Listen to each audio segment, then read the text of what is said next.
Hello, here in this video we're going to look at something called logarithms. Now, what logarithms are is they're going to be the last piece of opposites that you need for solving equations. Going back through algebra, we have addition and subtraction are opposites. We have multiplication and division are opposites. We had something squared, or to the third power, and then matching index and roots were opposites. But what we hadn't yet learned is, what do we do when x is in the exponent? Right? What's the opposite of a number raised up to some power x? And what we're going to see is it's going to be called something called a logarithm, which is going to be abbreviated to log. And it'll have a certain base. And it will allow us to get the x down into a solvable position.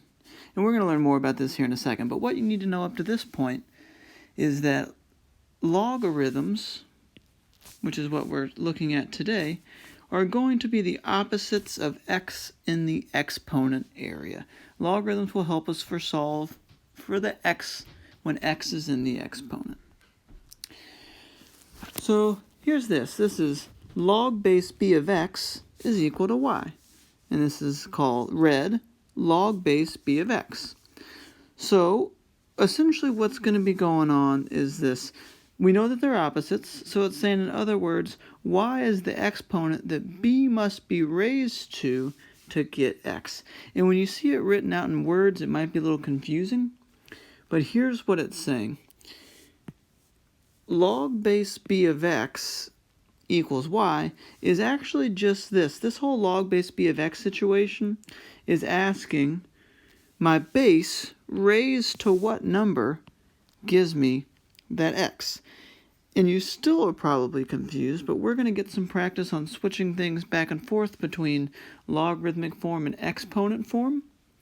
They're inverses.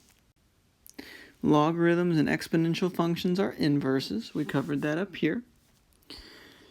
And we're ultimately going to use the log button on our calculator to solve for equations such as this. Let me give you guys some examples of what we'll be able to do. If I give you a scenario right now, such as 5 to the x is equal to 25, you would know just from math knowledge that that x is equal to 2, because 5 squared is 25. But if I gave you 5 to the x is equal to 17, you don't know how to find what this x is by just thinking about it. It's not a whole number. We're going to need logarithms to help us solve this. By the end of this unit and the end of this chapter, you would realize that what we'd ultimately type into the calculator is this. And we're going to practice the skills to recognize how to do that. This is going to be writing exponential equations in logarithmic form. So it says, remember that the exponent is always what the log equals. The base is the base. All right, so what this is talking about is we usually have some type of base and then an exponent. And when we're writing logarithms, they're going to have a base, a little number down here. And then they'll also have a number right there. So the base of the exponential function is the base of the logarithm. I have two student-approved phrases that help people understand how this works. Whenever we need to go from exponent form into logarithm form, there's a phrase I use called drop, log, and roll, which kind of sounds like stop, drop, and roll for putting out a fire. Drop, log, and roll is going to allow us to take something that's in exponential form and switch it to log form. And here's how it works. Let's actually start off with number 3. The drop part comes from, we're going to take this base and we're going to drop it with a log. All right, so this is log base 5. We've done drop, we dropped the base, we put it with a log. What the roll asks us to do is to switch these two spots. See how it's rolling there? So those two will switch spots, and this is the exact same thing as this, but now written in logarithm form. Log base 5 of 25 is equal to 2. Because what logarithms are essentially asking you is, this to what power gives me 25? It's asking a question. 5 to what power gives me 25? The answer to that is 2. Let's try some more drop log and rolls. The base is the base, so there's the base of 3. So this will be log base 3. And then the 4 and the 81 are going to roll. So log base 3 of 81 is equal to 4. Now, I have a lot of students ask, like, Mr. Cottle, is that 3 raised up to the exponent of 81? Nope. The way that this works is there's a log, there's a number that will go down here that's the base, and then there'll just be another number here. Alright, but this isn't saying that the base is raised up to that exponent, although it sometimes looks like that. So I try to do a good job on making the 81 be on the same kind of like playing ground as the log. So that's not 3 to the 81st power. It's log base 3 of 81. And that answer is 4. Because 3 to the 4th power gives me 81. Let's try one more drop log and roll. We're going to drop the base. So this would be log base 10. And then we're going to roll the 2 and the 100. So the 100 is now here, and we're equal to 2. Because log base 10 of 100 is asking, 10 to what power gives me 100? And the answer to that is 2. So that's drop log and roll. To go from the other direction, though, if we're in log form, and we need to go to exponent form, this one's called loop and swoop. I'm going to go ahead and set this up equal to something. I'm going to set these both up equal to x. We're going to now take it forms and switch it. Here's how loop and swoop works.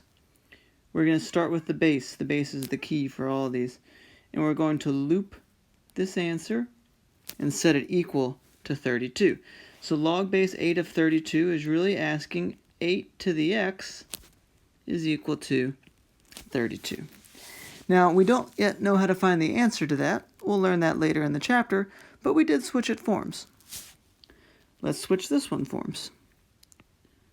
5 to the x is equal to 125. We do know the answer to this one because 5 to the 3rd power is equal to 125. This one, you don't know how to solve yet. You might be able to figure it out. We don't know how to do it officially yet. Alright, and we're going to get some more practice here on drop, log, and roll, and loop and swoop before we move any further. Because in order to be successful in this chapter, you'll need to know and be comfortable with drop, log, and roll, and loop and swoop. And all it's doing is switching back and forth between log form and exponent form. So let's give these a try. I'll try a couple and then let you do some. To do this one, I would take the base and drop it with a log. So this is log base 3. And then I'm going to roll the 5 and the 243. So there's that one answer. This one, the next one. My base is 2. So this is log base 2. I'm going to switch these guys spots. I'm going to roll them. So log base 2 of 2 is equal to 1. Let's try one more. My base is 17. So I've got log base 17. I'm going to roll the y and the 4,913 to get this. So I encourage you now to pause the video and try the remaining 4 using drop, log, and roll. And once you push play, it's going to reveal the answers for you. Here are the remaining ones. And all we're doing, I want you to understand, all of these are the exact same thing. When we later learn how to type this into the calculator, If I was to type in 64 to the 1/2 power, which is really just the square root of 64, I would get an 8. Or if you typed in on your calculator log base 64 of 8, it would also be equal to 1/2. So these are equivalent statements. We're just learning how to switch them back and forth. Switching them back and forth allows us to take different mathematical steps. This one's a chance to take something out of logarithm form and put it back into exponential form. You might like this one better because it's getting rid of the logarithm. And loop and swoop involves taking the base and switching it back into exponent form. So this is now 5 squared is equal to 25. And you should be like, oh, I understand how that makes sense. 5 squared is 25. All we did was switch it. You know, I could put it back into that form if I wanted to do drop, log, and roll. It'd be log base 5 of 25 is equal to 2. You know, all we're doing is switching back and forth. We could switch it back and forth as many times as we wanted. This next one, when I loop and swoop, 18 to the 3rd power is 5,832. You know, this next one, I got to go the other way to do the loop and swoop, but same concept. 100 to the 1/2 power is 10, right? 1/2 power is the same thing as square root. 100 square root is 10. Here, 1,000 to the 1/3 root will give us 10, because the cube root of 1,000 is 10. 9 cubed is 729. And once again, I encourage you to pause this video and do a loop and swoop on the remaining 2. Then when you push play again, it will show you the correct answer. Here are the remaining 2 when you do the loop and swoop. Now, once again, if you're wondering what you'd be needing this for, I mentioned earlier that we'd be able to do a situation like this. 5 to the x is equal to 17. You don't know how to find that right now, but you would use drop, log, and roll to switch this over to log base 5 of 17 is equal to x. And in another section, you'll learn how to type that in on your calculator. So that's what we need this for. Or sometimes you might be given a situation like this, to where you've been given log base 3x to the 4, and you'd want to find out what that x is equal to. You do a loop and swoop, and you'd get 3 to the 4th power is equal to x. So it's going to allow us to solve for x in all sorts of locations, whether the x is inside a logarithm or whether the x is up as the exponent.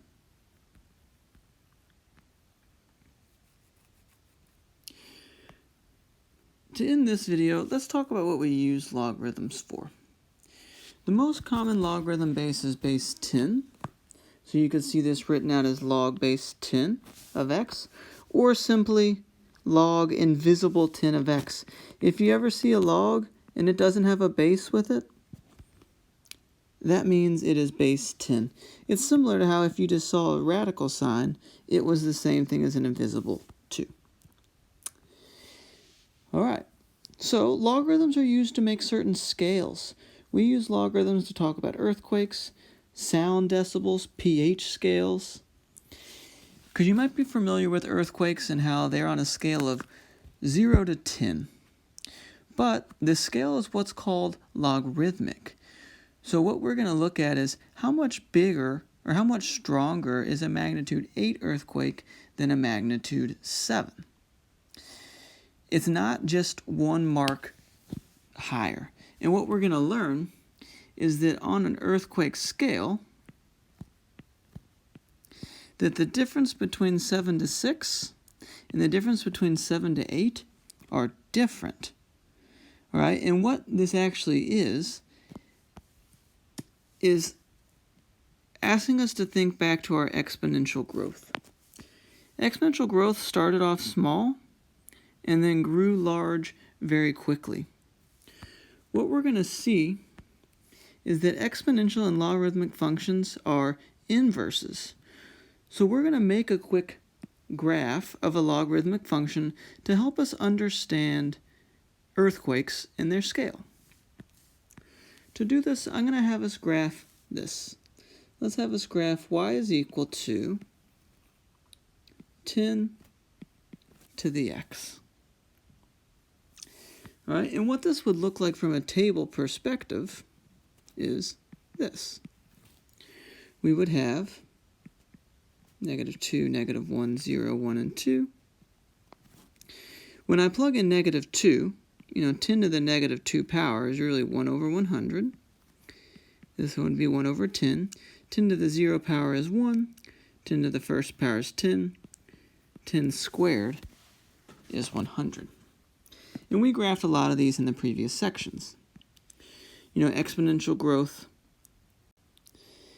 had an asymptote that came across the x-axis here. And then it would grow very quickly.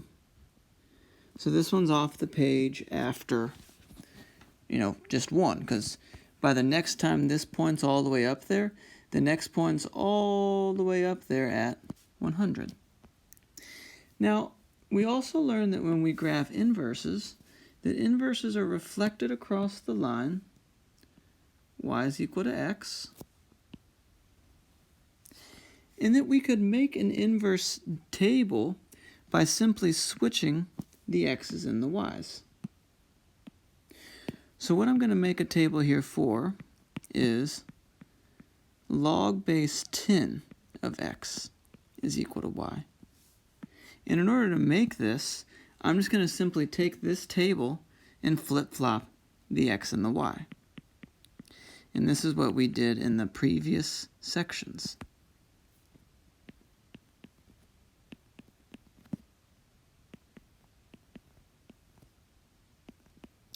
When I go to graph this one, it has an asymptote as well, but its asymptote, because of the reflection, is the y-axis. So it's going to end up looking like this. And off it goes that way. Okay. So, what earthquake scales are using is it's allowing us to talk about earthquakes on a scale of 1 to 10, but the difference between them is very different, right? The difference between here and here was 9, right? But the difference between this one and by the time it gets up to 100 is 90. And so what you'll recognize is that it got 10 times worse, or 10 times as strong, because that was our base. So that's the way that earthquakes work as well. We're able to keep the scale 1 to 10, which allows us to talk about it very easily for how strong an earthquake was. But each time you move up a rung, it gets 10 times as more powerful. Which what that means is that an earthquake at 6 is very small compared to an earthquake of 9. It's 10 times 10 times 10 times stronger. It's 1,000 times stronger. An earthquake of 9 is 1,000 times stronger than an earthquake of 6. So that's just something that we use to talk about logarithms with, is it allows our scales to use easy numbers such as 1 to 10, but allow us to talk about things that are much stronger. So it says here, in 2010, Haiti was hit by an earthquake with magnitude of 7. This caused major destruction within the city. In 1960, Chile experienced the largest recorded earthquake with a magnitude of 9.5. So what we're going to do is we're going to figure out what was the difference between the two earthquakes. How much stronger was the big earthquake than the weaker earthquake? All right, and to do that, we're going to use this formula. This formula really freaks people out when they see it. Really all this formula is this. It's log base 10. All right, and what we're calculating is the intensity. All right, I is equal to the intensity.